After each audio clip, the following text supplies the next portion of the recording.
അള്ളാന്റെ പരിശുദ്ധമാകുന്ന ഖുർആൻ അവിടുന്ന് പഠിപ്പിക്കുകയാണ്,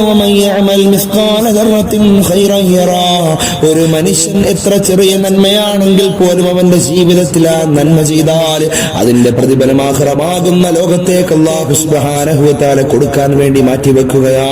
എന്റെ പ്രിയമുള്ളവരെ, ശബ്ദം ശ്രവിക്കുന്നവരെ, എത്രയോ നന്മകൾ നമ്മൾ ചെയ്യുന്നു. നമ്മൾ മരണമടഞ്ഞു പോയാലും ഈ ഭൂമി ലോകത്ത് നിലനിൽക്കുന്നതായ എത്രയോ നന്മകളാണ് എന്റെ പ്രിയമുള്ളവരെ നമ്മൾ ചെയ്തു വെച്ചിരിക്കുന്നത്. അതിന്റെ എല്ലാം പ്രതിഫലം നമ്മൾ ഖബറിൽ കിടക്കുമ്പോൾ അല്ലാഹു സുബ്ഹാനഹു വ തആല എത്തിച്ചു തരുകയാണ്.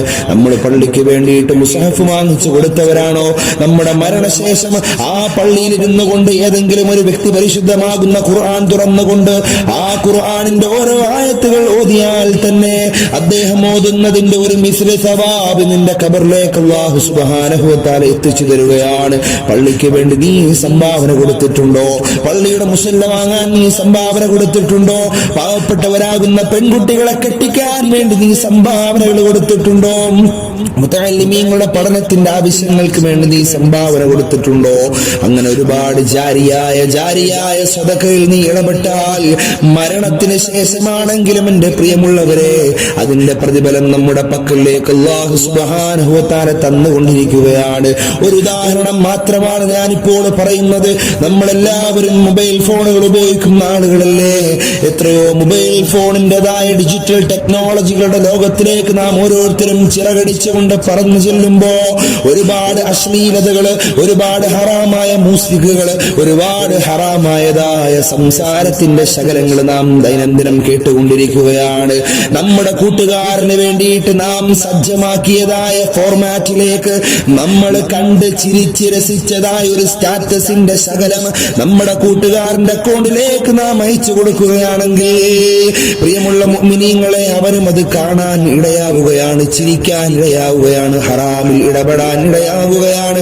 നമ്മൾ കാരണം നമ്മുടെ കൂട്ടുകാരനും ഹറാമിലേക്ക് ചെന്നുപെടുകയാണ്. പ്രിയമുള്ള മുഅ്മിനീങ്ങളെ, അവന്റെ കൂട്ടുകാരനിലേക്ക് അയച്ചു കൊടുക്കുന്നു.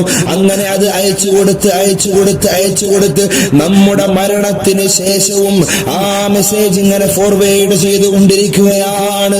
നമ്മൾ ഖബറിൽ കിടക്കുമ്പോഴായിരിക്കാം ആ മെസ്സേജിന്റേതായ ഫോർവേഡുകൾ നടന്നുകൊണ്ടിരിക്കുന്നത്. പ്രിയമുള്ളവരെ, അങ്ങനെ എത്രയോ മെസ്സേജുകൾ, എത്രയോ ഹറാമുകൾ, എത്രയോ കൊള്ളരുതായ്മകൾ, എത്രയോ അശ്ലീലമാകുന്ന ചിത്രങ്ങൾ നമ്മളെ കൂട്ടുകാരന്മാര് കൂടിയിരിക്കുമ്പോൾ നമ്മൾ ഇങ്ങനെ അയച്ചു കൊടുക്കുകയാണ്.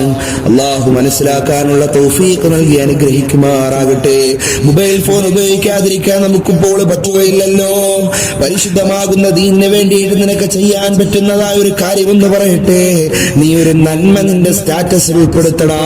നിസ്കാരത്തെ കുറിച്ചുള്ള കാര്യങ്ങൾ നിന്റെ സ്റ്റാറ്റസിൽ ഉൾപ്പെടുത്തടാ. ആ ഒരു കാര്യങ്ങൾ കൊണ്ടെങ്കിലും, ആ ഒരു നന്മ കൊണ്ടെങ്കിലും അള്ളാഹുവിന്റെ പരിശുദ്ധമാകുന്നതായ ആഖിറത്തിൽ മീസാനിൽ വലതുഭാഗം ത്രാസിൽ നിനക്ക് തൂക്കം കൂട്ടാൻ സാധിക്കുമെന്ന് ഉറച്ച വിശ്വാസത്തിലൂടെ നീ അങ്ങനെ ചെയ്താൽ അല്ലാഹു സുബ്ഹാനഹു വ തആല പറയുന്നു, വമൻ യഅമൽ മിസ്കാല ദർറത്തിൻ ഖൈറൻ യറാ. നീ നല്ല പ്രതിഫലം കാംക്ഷിച്ചുകൊണ്ട് ചെറിയൊരു നന്മ ചെയ്താലും അതിന്റെ പ്രതിഫലം അല്ലാഹു സുബ്ഹാനഹു വ തആല നിനക്ക് തരുമെന്ന് പരിശുദ്ധമായ ഖുർആൻ.